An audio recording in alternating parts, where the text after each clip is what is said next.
Hai, kembali lagi sama aku di N English. Hari ini kita akan belajar tentang future tense. Jadi apa itu future tense? Yuk kita lihat di sini. Okay, so the simple future tense is used to talk about things that haven't happened yet. Jadi sesuatu hal yang belum terjadi. Kemudian to talk about an action or condition that will begin and end in the future. Jadi untuk mengungkapkan suatu aksi atau suatu kondisi yang akan dimulai dan berakhir di masa yang akan datang. Kemudian also used to express future prediction. Jadi simple future tense itu juga digunakan untuk mengekspresikan suatu prediksi di masa yang akan datang. Kemudian juga untuk to make immediate action. Jadi untuk membuat suatu aksi yang spontan gitu ya, yang spontan. Kemudian to show certain or a definite ya, bukan definite, but to show certain or definite actions that will happen. Jadi untuk mengungkapkan suatu aksi yang sudah pasti terjadi gitu. Oke. Kemudian di sini ada formula. Ya, ini adalah formula dari future tense. Di sini kita lihat. Oke, jadi yang pertama yaitu dengan kata will atau shall atau disebut dengan modal verbs ya. Jadi untuk afirmatif atau kalimat positif rumusnya seperti ini. Subject plus will or shall plus verb one plus object. Kemudian untuk kalimat negatif formulanya seperti ini. Subject plus will or shall plus not. Jadi tambahkan not, kemudian plus verb one plus object. Kemudian untuk kalimat tanya, jadi di depan dipindah will atau shall-nya di depan. Will or shall plus subject plus verb one plus object. Oke, jadi ini ada contoh. Untuk kalimat pertama, untuk kalimat afirmatif ada seperti ini. He will learn how to speak French. Jadi subjeknya adalah he, kemudian will, kemudian learn adalah verb one atau base form dari kata kerja pertama ya. Kemudian how to speak French itu adalah objeknya. Kemudian untuk kalimat negatif dia tinggal ditambahkan not. Jadi he will not learn how to speak French. Kemudian untuk kalimat tanya, jadi di depan ya, dipindah ke depan kata will-nya. Will he learn how to speak French? Oke, kemudian kalimat yang kedua ada contoh nih, seperti ini. Jadi dia pakai she. Nah, she will call you back later. Kemudian untuk kalimat tanya, she won't call you back later. Ya, jadi bisa disingkat ya. Will not bisa disingkat menjadi won't.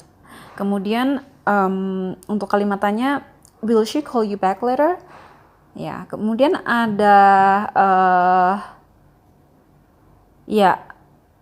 sebenarnya ada formula ya. Jadi yang pertama tadi adalah formula will shall. Kemudian ada yang future tense itu juga bisa dipakai, bisa menggunakan rumus going to. Jadi seperti ini.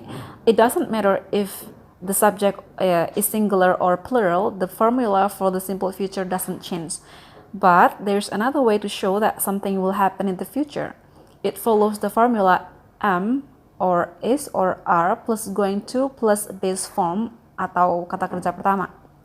Nah, contohnya seperti ini. I'm going to learn a new language. Nah, dia jadi subjeknya I, kemudian am, kemudian going to ya di sini. Nah, kemudian learn adalah kata kerja dari kata kerja pertama ya. Nah, kemudian Jen is going to read that book. Ini juga sama, dia juga pakai going to, hanya saja dia menggunakan is karena subjeknya kata ganti orang kedua ya. Kemudian ada lagi you are going to see the movie. Jadi ini juga sama, you are ya, dia pakai are, subjeknya adalah you, jadi dia pakai are. Kemudian going to see is the base form, and then the movie is the object. Okay, and then the going to construction is common in both speech and casual writing. Jadi going to itu umum digunakan pada speech ya, atau penulisan casual, jadi informal ya. Jadi tidak digunakan dalam penulisan formal. Kemudian while will plus base form atau kata kerja pertama itu digunakan umumnya pada penulisan formal. Ya, kemudian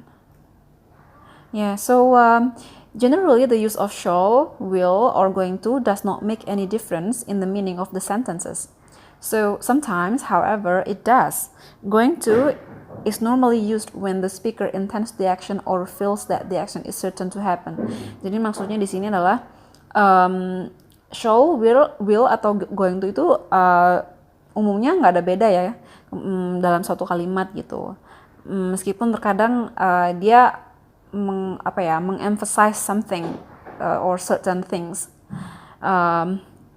Kemudian untuk going to itu umumnya sudah pasti gitu, suatu hal yang akan dilakukan dan sudah pasti atau sudah fixed yang akan terjadi.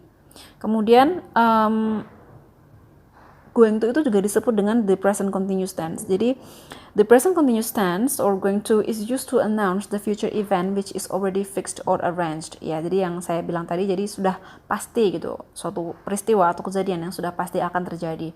Kemudian it is especially common with the verbs of movement. Contohnya seperti ini. She is going to leave for Paris. Nah, jadi ini kayak sudah pasti gitu ya.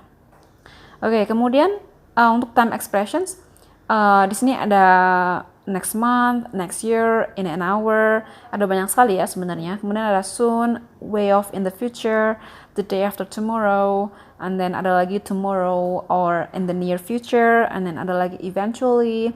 Nah, kemudian ada lagi ini later this evening, and then in the future, or in a few minutes. Nah, jadi semua ini adalah contoh dari time expressions of the future tense.